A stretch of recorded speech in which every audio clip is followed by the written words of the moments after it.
En esta segunda parte vamos a hablar un poco de dos de los desórdenes alimentarios.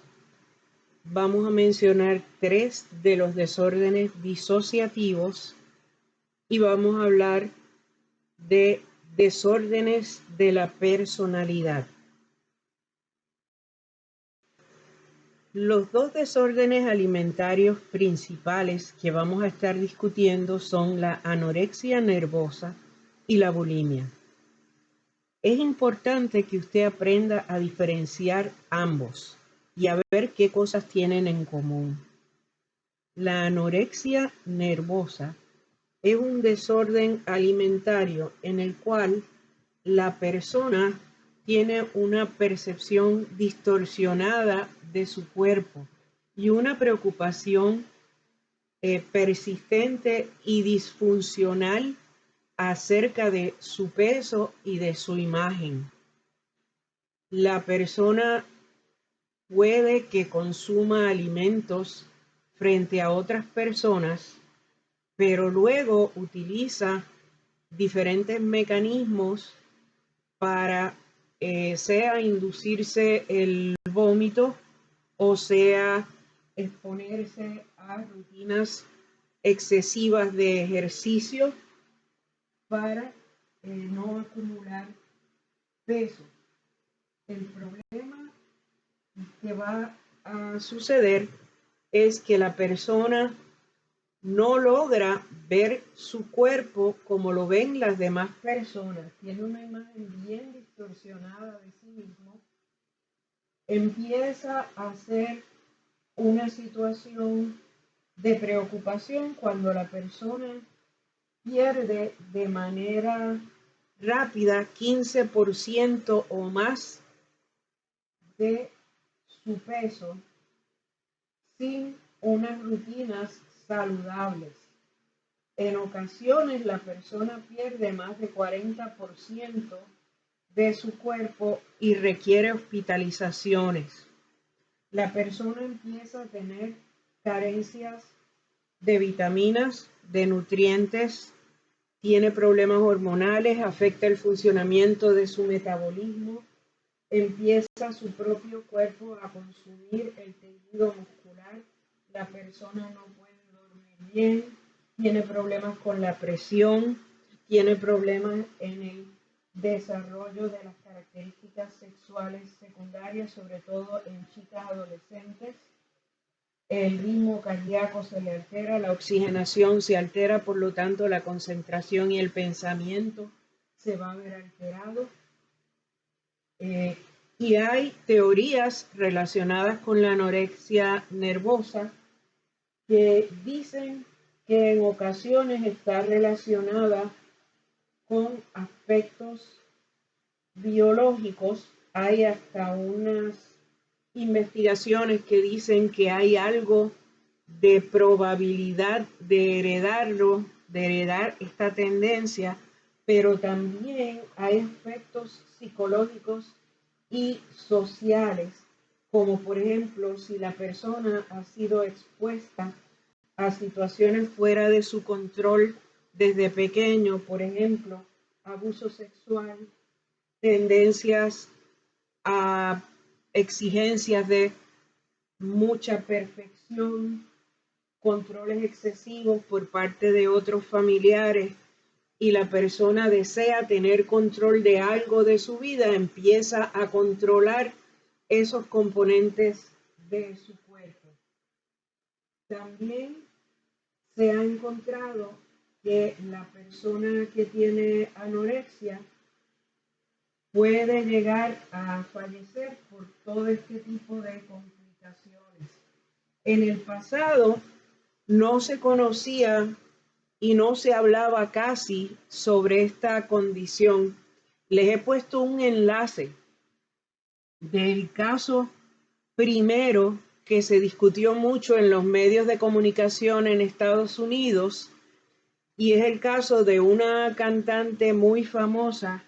Aclaro que yo no soy de esa, tendría como 2 años o 3 cuando esta cantante era famosa, pero es el primer caso que dio a conocer esta condición de salud mental en Estados Unidos, y es el caso de una cantante de un dúo que se llamaba Los Carpenters. La hermana dentro de este dúo de hermanos padeció de anorexia nervosa, y era una pareja que era tan increíblemente famosa que su caso captó mucho la atención en Estados Unidos y se conoce como el caso que trajo a la luz pública esta condición a nivel de Estados Unidos. Así que si usted tiene curiosidad, puede ver un poquito de lo que fue la historia de esta cantante Karen Carpenter en ese enlace que les estoy poniendo para que vea por qué impactó tanto a los medios de comunicación en Estados Unidos este primer caso que se dio a conocer en Estados Unidos de forma pública. En el caso de la bulimia, estamos hablando de personas que pueden llegar a consumir unas cantidades de alimento de hasta 3.500 calorías en un solo atracón. Le llaman binge eating.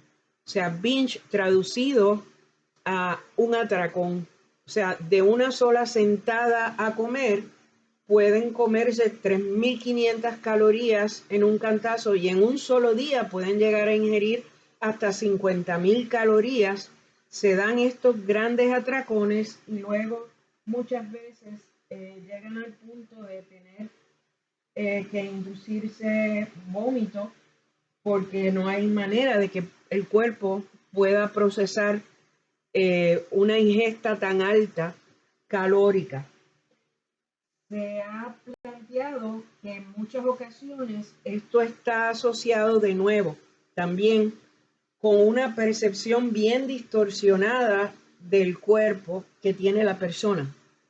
La persona se visualiza a sí mismo de forma bien diferente a cómo ven el cuerpo de esa persona aquellos que están a su alrededor. Y también está asociado con estados de alta ansiedad o de depresión.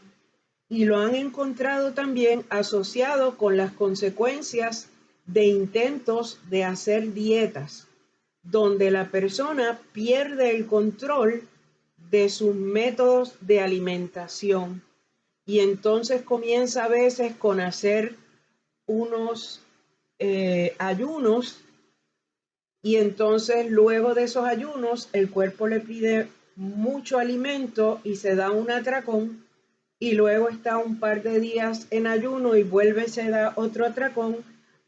Llega al punto en que entonces su cuerpo funciona a base de atracones y de luego botar o perder esa comida que ingirió, y no se está alimentando adecuadamente la persona. Van a buscar en su libro y van a preparar una pequeña tablita para ustedes donde van a comparar las cosas que tienen en común la anorexia nervosa y la bulimia, y las cosas que diferencian estas dos condiciones que son desórdenes alimentarios. Entramos ahora a la categoría de desórdenes o trastornos disociativos. La palabra disociativo viene de disociar.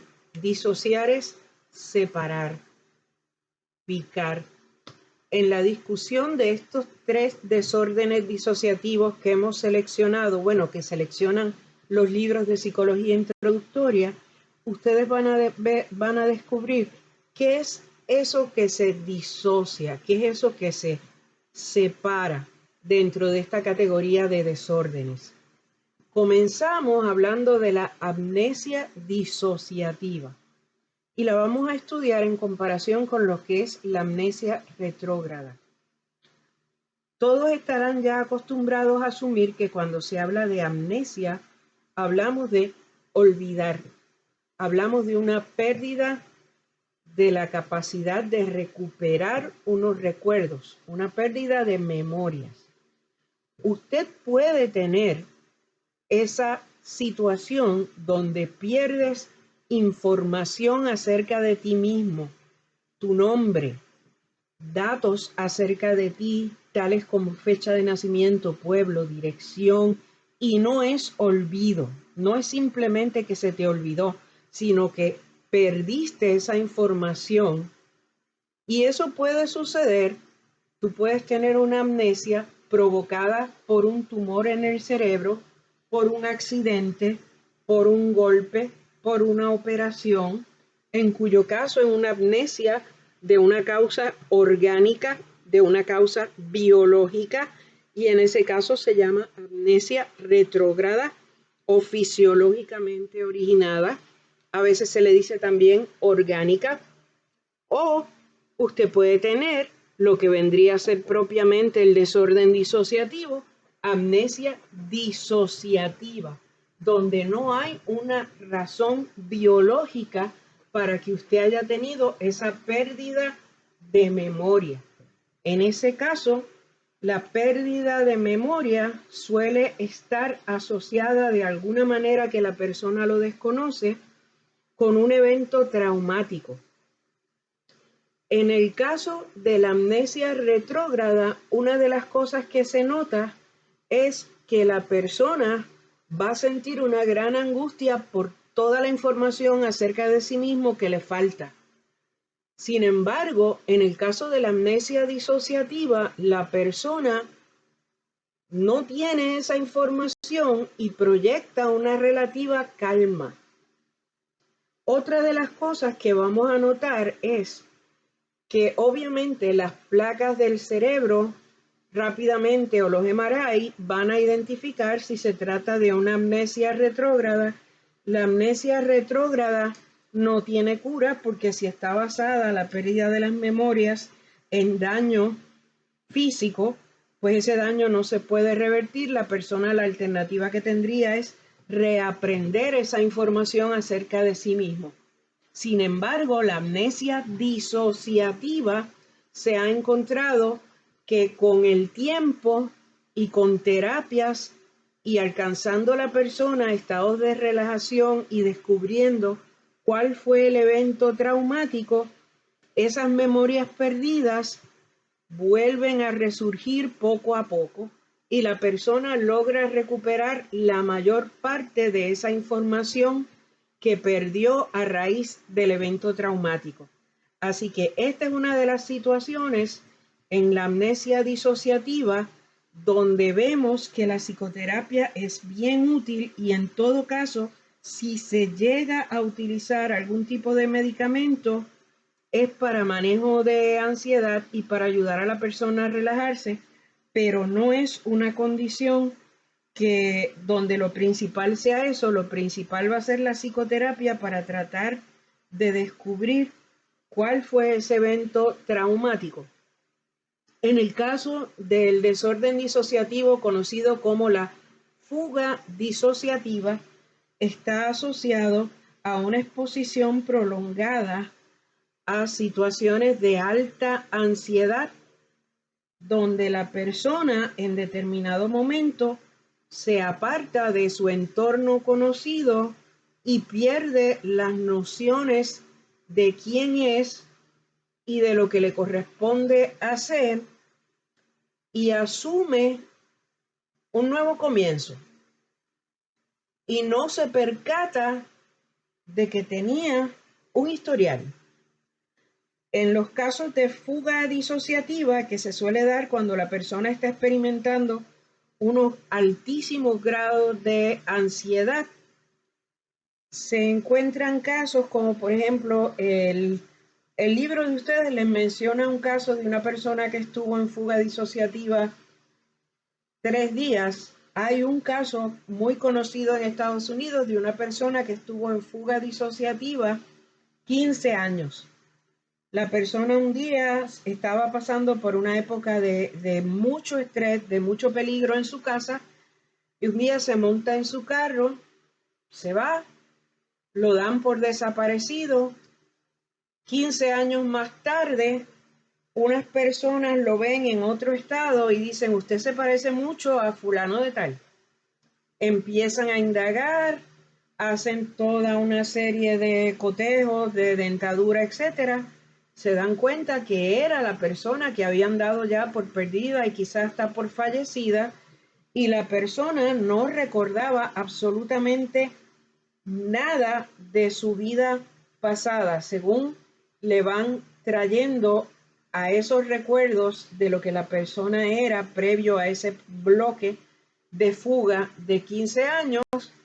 Lo que suele suceder es que la persona olvida lo que sucedió mientras estaba en fuga y entonces recupera el material previo a la fuga, sus memorias previas a la fuga. Es bastante preocupante y bastante severo. En una ocasión, un estudiante me narró que tenía una tía que padecía de esta situación y se manejaba muy bien, no tenía estos ataques de fuga disociativa siempre y cuando estuviera manejando su ansiedad.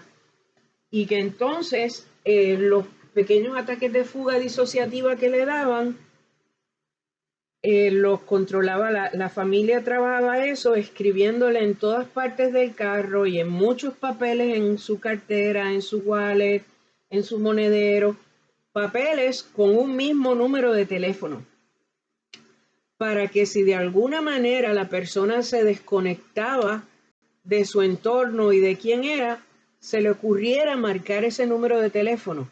Entonces me decía que vivían, creo que era en Juncos, y que había ocasiones en que era una persona joven, que había ocasiones en que llamaba por teléfono y decía, estoy en Ponce o estoy en tal sitio. Y le decían, ¿y qué haces aquí? ¿Qué haces allí? Y ella decía, no tengo la más mínima idea de cómo llegué aquí. Y obviamente eran periodos cortos de fuga en los cuales en un estado alto de ansiedad la persona salió de su entorno, tomó una dirección y gracias a Dios pues lograba salir de ese proceso de fuga antes de iniciar un nuevo sistema de vida, llenando los blancos que tuviera en su memoria, que es lo que pasa a veces en situaciones de fuga.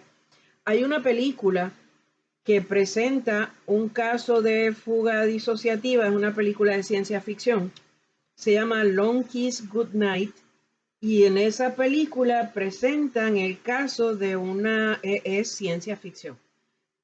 Presentan como una persona que trabajaba como mercenaria para el gobierno, le ponen una inyección que le provoca fuga disociativa y entonces olvida todo lo que era, olvida toda su identidad y ahora empieza desde cero como una maestra de escuela. Y le quedaban todavía algunas conductas que nadie podía entender, como por ejemplo su manejo bien diestro de los cuchillos y de algunas estrategias de karate que nadie podía comprender, como una maestra de escuela manejaba los cuchillos con una maestría que ni un asesino,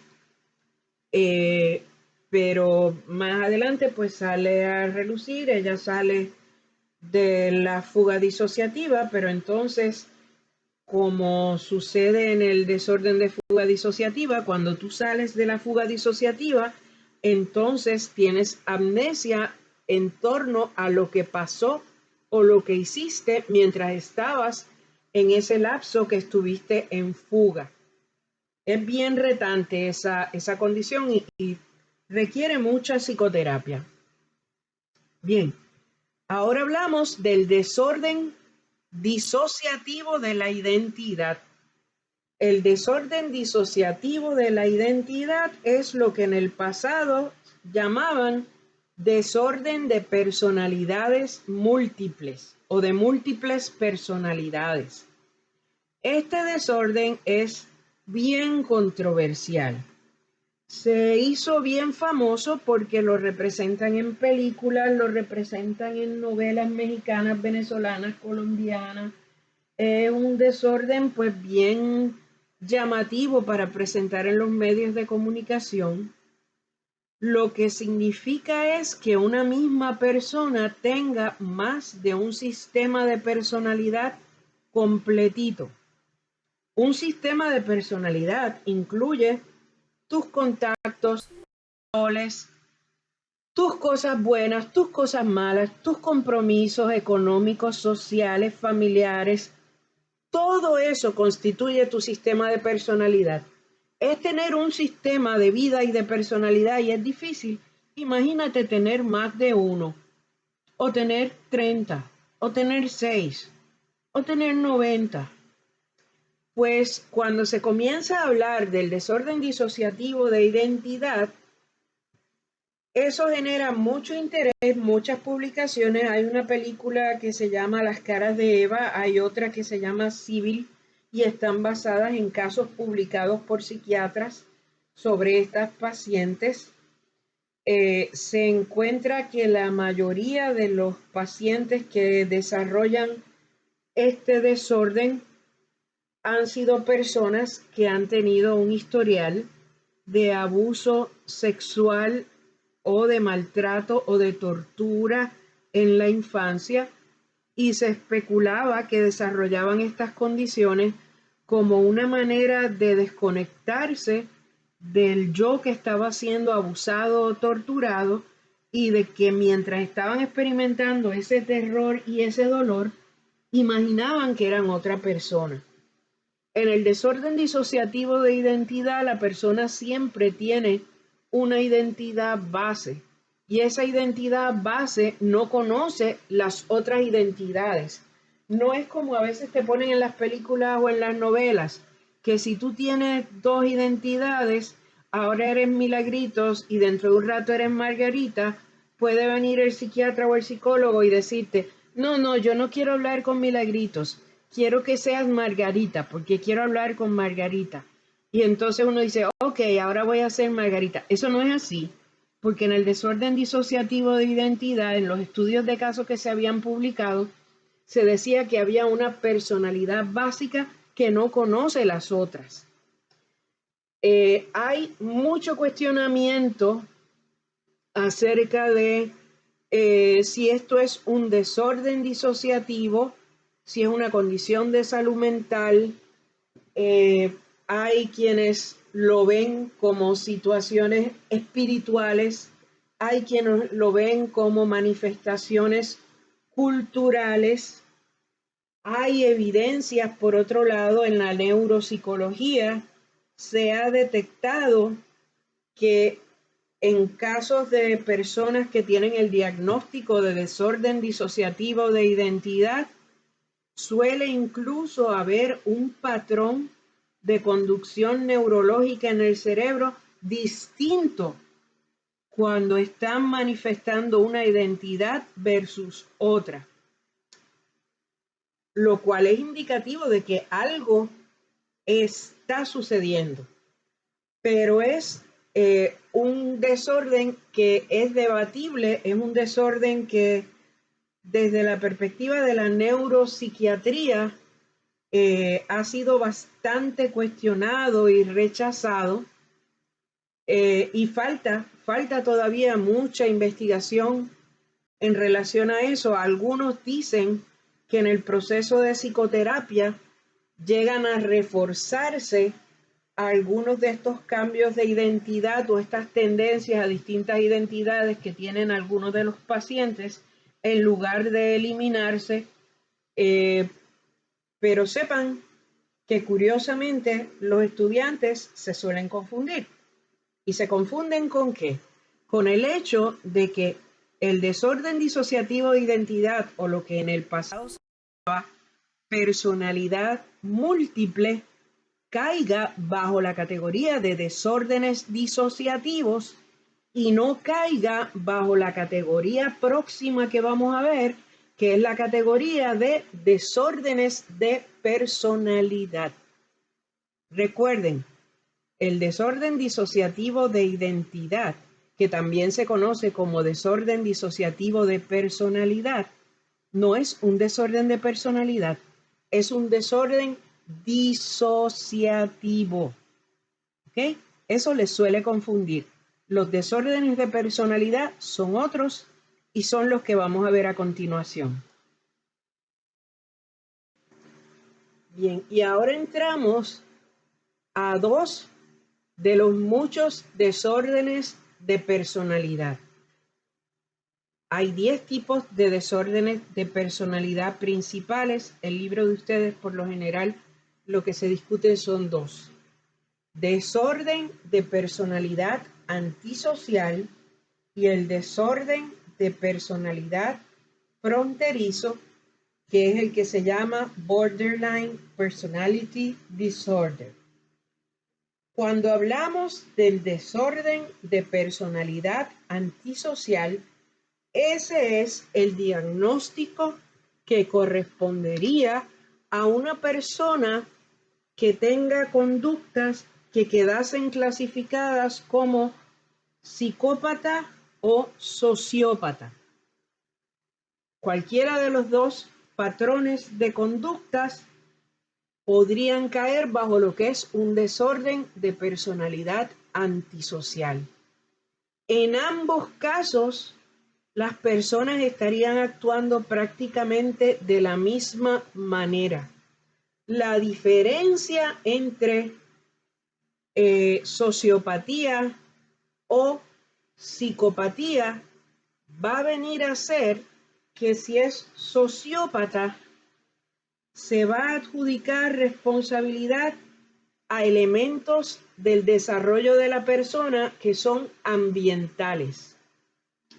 Y si es psicópata, se van a asociar responsabilidades por ese patrón de conducta a combinaciones que incluyen elementos biológicos. Les voy a decir algunas de las características principales de un cuadro de desorden de personalidad antisocial, sea este psicópata o sociópata. Y de nuevo, recuerden que hay distintos grados. Una personalidad antisocial es una persona que por lo general tiene una inteligencia que llama la atención de los demás porque es una inteligencia sobre promedio. Suele ser una persona que carece de empatía. Y usted dirá, ¿cuán grave puede ser eso? Imagínate si no tuvieras empatía, eso significa que no vas a tomar en cuenta, no vas a notar las consecuencias de tus acciones ni de las acciones de los demás en otros. Por lo tanto, el cielo es el límite. Lo que tú necesites hacer para conseguir algo que te resulte agradable o atractivo, nada te va a frenar porque no tienes esa programación que te permitiría pesar el impacto de tus actos en otra persona. Yo llegué a conocer una persona que empezó a desarrollar este desorden de personalidad antisocial.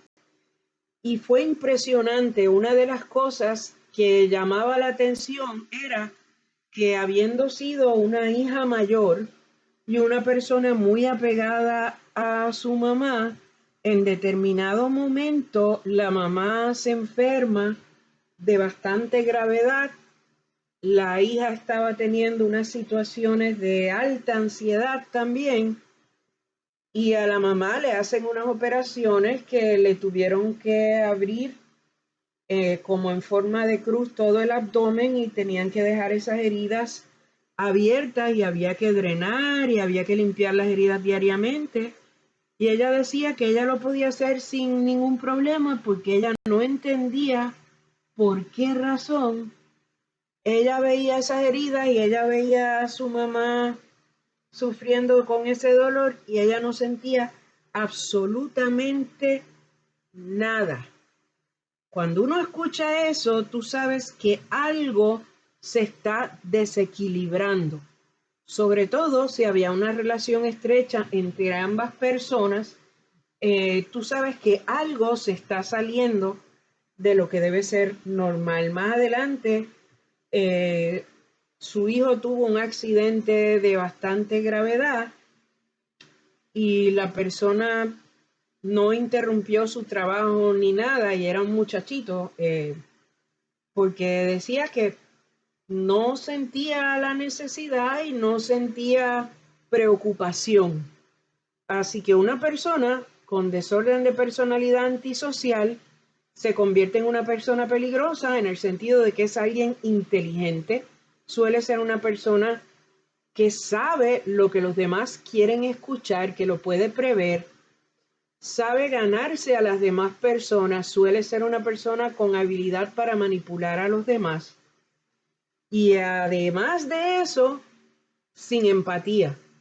O sea que te va a poder usar para lo que sea, te va a poder convencer de lo que sea, y no va a pestañear dos veces antes de pasarte un camión por encima porque no puede, no tiene la programación para entender que te va a pasar un camión por encima y que eso tiene un impacto que te va a ocasionar dolor o la muerte o lo que sea.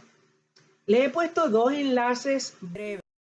Uno les va a resumir nuevamente lo que es el desorden de personalidad antisocial de acuerdo a los estándares del DSM-5, y el otro les va a dar un breve resumen de una de las figuras más famosas en Estados Unidos, que las psicobiografías hechas por psiquiatras y psicólogos clínicos, todas han coincidido en que fue una figura que padecía de personalidad antisocial y es el líder de una secta religiosa que se llamó Jim Jones. Y les va a dar un poco de información acerca de las cosas que este señor llegó a hacer.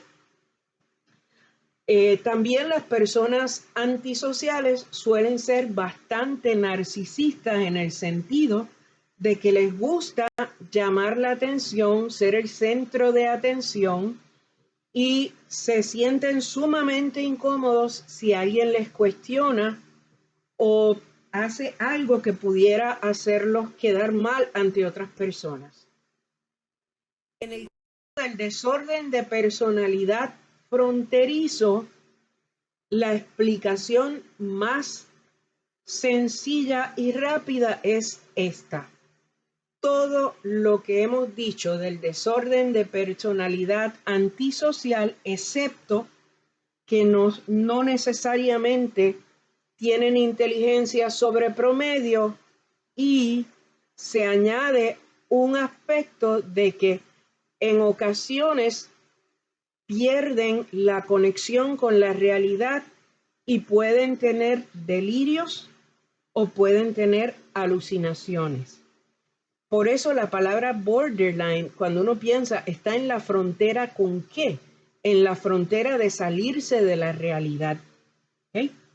Así que el desorden de personalidad fronterizo nos presenta una persona que tiene las características del desorden anterior, excepto en su mayoría no suelen tener inteligencia sobre promedio, y el otro aspecto que vemos en ellos es que suelen por momentos representar pérdida de conexión con la realidad, sea por delirios o sea por alucinaciones. Los delirios y las alucinaciones los vamos a estar estudiando en su definición y en lo que quieren decir en el próximo video que van a recibir, que es completo dedicado al tema de la esquizofrenia.